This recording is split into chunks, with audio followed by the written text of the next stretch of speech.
Bismillahirrahmanirrahim. Assalamualaikum warahmatullahi wabarakatuh. Alhamdulillahirrahmanirrahim. Wassalatu wassalamu ala asrofil anbiya wal mursalin wa ala alihi wa sahbihi ajma'in.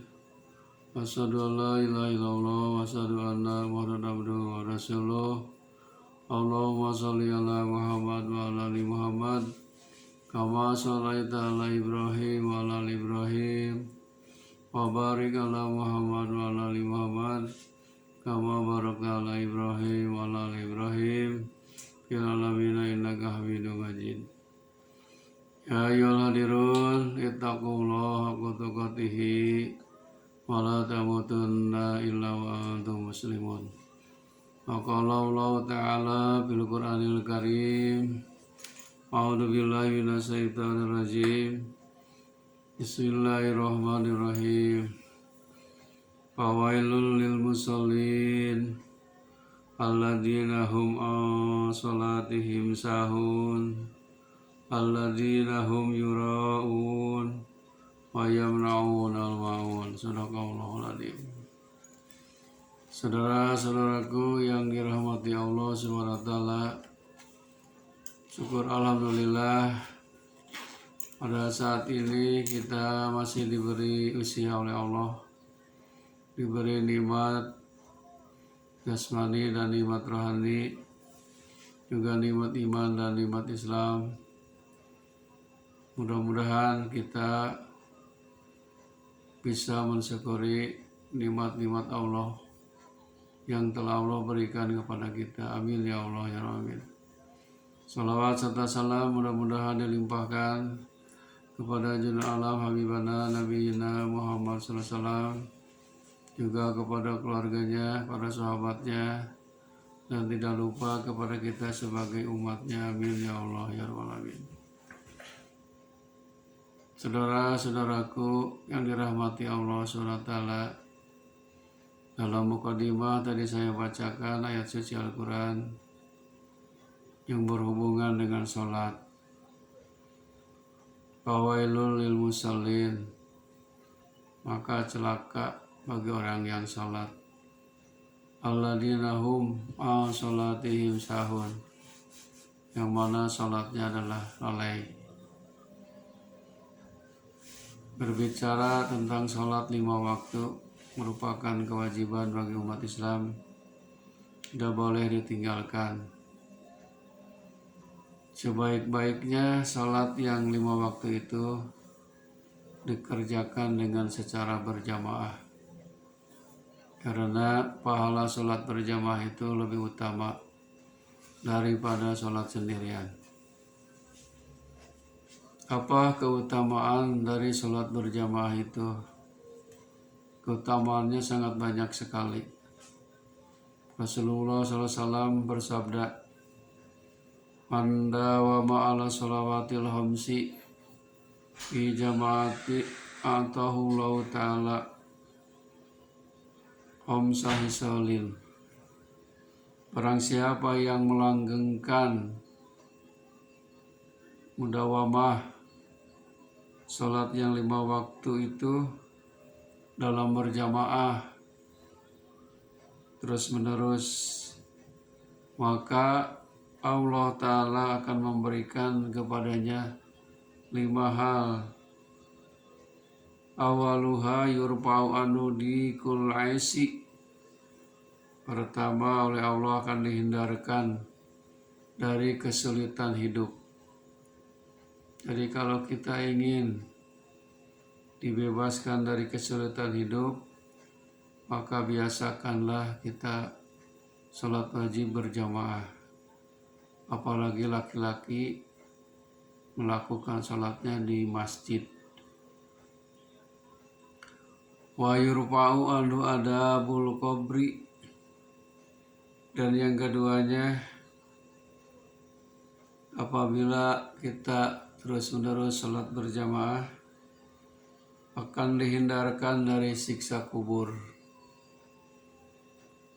Jadi kalau kita meninggal, masuk ke dalam kubur, ada pemeriksaan 2 malaikat Munkar dan Nakir.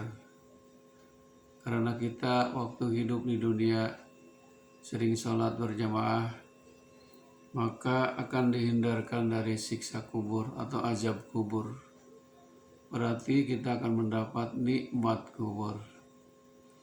Kemudian hadis selanjutnya dilanjutkan, wa yudha kitabuhu biyaminihi.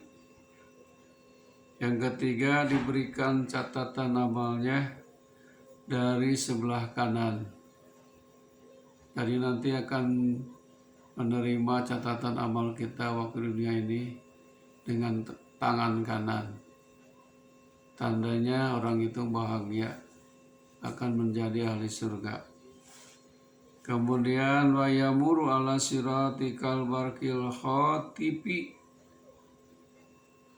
Yang keempat, karena dia membiasakan sholat berjamaah, ia melewati sirat atau titian atau jembatan bagaikan kilat menyambar, saking cepatnya dari keutamaan dan keistimewaan sholat berjamaah. Wa yadkhulul jannata bighairi hisabin. Dan yang kelima, ia akan masuk surga tanpa dihisab oleh Allah SWT. Hadirin, itulah keistimewaan dan keutamaan dari melaksanakan sholat berjamaah. Tetapi hadis ini dilanjutkan, wa man tahawana bi shalawatil khamsi bil jamaati aqabat Allahu ta'ala bisnatai asrata asratan. Dan barang siapa yang meremehkan atau meninggalkan sholat 5 waktu itu dalam berjamaah, maka Allah Ta'ala akan menyiksanya dengan 12 macam siksaan. Salah satin fid dunya, fasalah sati indal maut, fasalah sati fil kubri, fasalah satin yaumal kiamati. Siksaan, 3 siksaan di dunia, 3 siksaan sewaktu sakaratul maut, 3 siksaan di dalam kubur, dan 3 siksaan pada hari kiamat. Sedangkan 3 macam siksaan di dunia itu adalah wasalah sati yaumal kiamati, ama salah satu lati fil hayati fa innahu turfa'ul barakatu min kasbihi wa rizqihi. 1, akan dihilangkannya keberkahan dari usaha dan rezekinya. Nah, jadi orang yang melalaikan sholat wajib, meninggalkan sholat 5 waktu, maka Allah akan menyiksanya di dunia dengan 3 macam. Jadi hasil usahanya, rezekinya tidak ada keberkahan, malahan jadi penghalang untuk beribadah. Yang keduanya, wala yuqbalu minhu sairu amalihi, tidak diterima amal-amal kebaikannya. Jelas, sebab sholat itu merupakan tiang agama, tidak akan menempel pahala apapun kalau tidak sholat.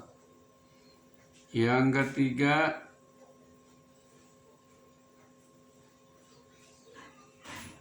wa yunja'u simal khairi fin wajihi wa yakunu bagidon fi qulubin nas. Dihilangkan tanda kebaikan dari mukanya dan dibenci oleh orang banyak. Nah, jadi kita harus introspeksi diri, dihilangkan kebaikan perbuatan kita dari muka kita, malahan dibenci oleh orang. Kenapa? Mungkin karena kita tidak melaksanakan sholat berjamaah itu orang akan menilai. Jangankan Allah, manusia pun menilai. Pasti akan memvonis bahwa kita ini tidak sholat atau meninggalkan sholat. Yang selanjutnya wa amalati indal maut faktukbaduruhu atai jai'an. 3 macam siksaan sewaktu sakaratul maut adalah dicabutnya nyawa dalam keadaan dahaga, dicabutnya nyawa dalam keadaan lapar, sangat keras sakit pencabut nyawanya. Itu siksaan waktu sakaratul maut. 3 macam siksaan di dalam kubur adalah nanti kesulitan menjawab pertanyaan malaikat munkar dan nakir. Fayastadu naj'uhu wa amalati fil qabri wa mas'alatu munkarin wa nakirin. Kemudian gelapnya kubur, wadulumatul qabri, kuburan gelap, sempit. Sempitnya kubur itu bisa dibayangkan oleh kita bagi orang yang melalaikan sholat, tidak meninggalkan, tidak melaksanakan sholat atau yang meninggalkan sholat. Maka di alam kuburnya akan gelap, gulita, dan sempit. Wa amalati bil kiamati pasidatu hisabihi wa ghadabur rabbi alaihi wa uqubatullahi ta'ala lahu fil nari.